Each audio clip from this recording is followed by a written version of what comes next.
إِنَّا أَعْطَيْنَاكَ الْكَوْثَرَ. We've given you the greatest, the most abundant good. Assalamu alaikum and welcome back to the Lost Islamic History podcast. Today we're going to talk about one of the most amazing, wonderful, beneficial, and important inventions of all time. Coffee. Today over 1.5 billion cups of coffee are drunk every single day all around the world. It's become a cultural staple almost everywhere you can travel to and is part of billions of people's daily routines. So where did this tasty and addictive drink come from? And when did it become so popular? Now believe it or not, it's a relatively new drink. It's only been around for a few hundred years, since the 1400s. Now I know that sounds like a long time ago, but relative to the rest of human history, thousands and thousands of years, coffee is a pretty new invention. So where did it come from? Well, the legend goes that somewhere in Ethiopia, or maybe Yemen, there was a goat herder who realized that every time his goats ate beans from one particular tree, they had a lot of extra energy and were jumping around all over the place, and generally acting pretty crazy. I don't know about you, but if I saw my goats doing that, I would stay very, very far away from that tree. But apparently that goat herder was a pretty brave fellow and ended up chewing some of those beans and realized that he had more energy because of it. Eventually, the people in that region realized that if you grind the beans, you can dissolve the powder in water and make a dark drink that gives you more energy. Thus, coffee was born.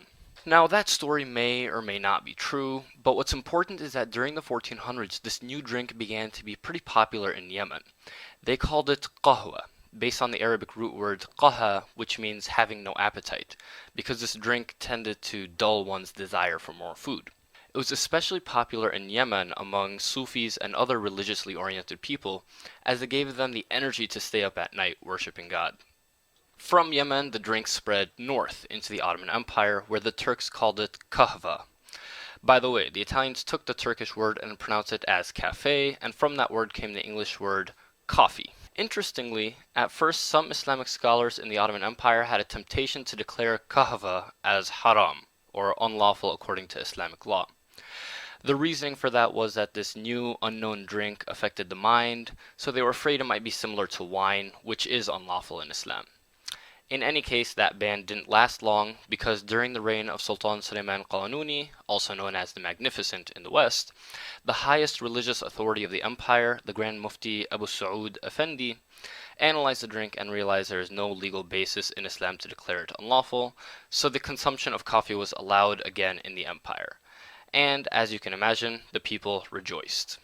Throughout the empire, and especially in Istanbul now, coffee shops began to spring up all over the place, and European travelers took notice.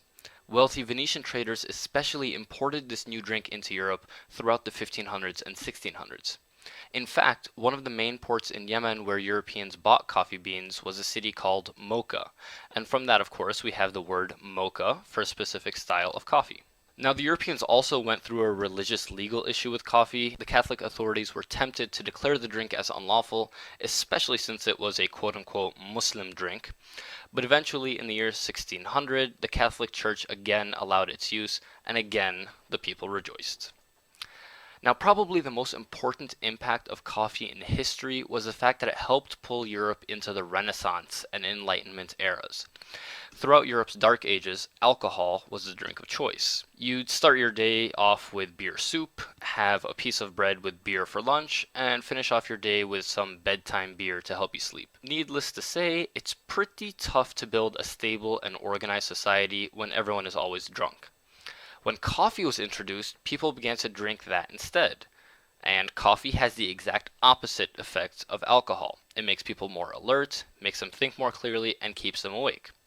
With coffee houses opening up from Paris to London to Florence, more Europeans began to actually think about things like philosophy, government, the rights of man, which all helped spur the Enlightenment, which eventually brought democracy to Europe and helped it enter that era of imperialism, where the Europeans conquered most of the Muslim world, including the birthplace of coffee, Yemen.